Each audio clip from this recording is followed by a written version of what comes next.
वाटलेल्या नोटांमुळे नोटाचं button दाबायलाही chance नाही. ठाकरे बंधूंचा हल्ला बोल तर मुंबईसह मराठी अस्मितेचं डेथ वॉरंट निघाल्याचा घणाघात. तर मुंबईत जन्माला येऊन म्हातारे झाले, आता विकास काय करणार? फडणवीसांचा पलटवार. राजकारणात कधीच कुणी कायमचा मित्र किंवा शत्रू नसतो. राष्ट्रवादीच्या विलिनीकरणाच्या प्रश्नावर कॉफी विथ कौशिकमध्ये अजित पवारांचं मोठं वक्तव्य. सुप्रिया सुळेंचेही संकेत. तर पिंपरीत अजित आणि रोहित पवारांचा एकत्र प्रचार.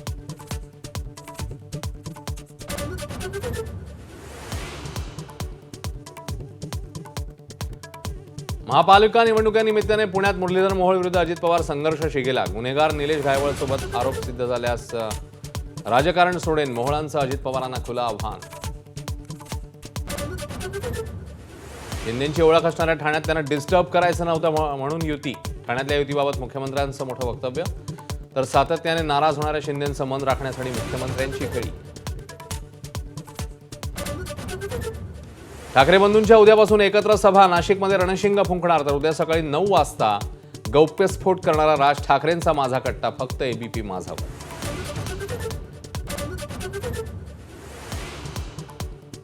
ईडी विरोधात ममता बॅनर्जींचा एल्गार. संपूर्ण पश्चिम बंगालमध्ये आंदोलन. कोळसा घोटाळ्यात ईडीच्या छापेमारीवरून तृणमूल आणि भाजपमध्ये खडाजंगी. ज्येष्ठ पर्यावरण तज्ज्ञ माधव गाडगीळ यांचं निधन. वयाच्या 83व्या वर्षी घेतला अखेरचा श्वास. पर्यावरण परिसंस्था संवर्धनासाठी झटणारे मार्गदर्शक हरपल्याची भावना. अमेरिका 66 आंतरराष्ट्रीय संघटनांमधून बाहेर पडणार. डोनाल्ड ट्रम्प यांची घोषणा. संयुक्त राष्ट्रांच्या 31 संघटनांसह WHOतनं आउट होण्याच्या मार्गावर.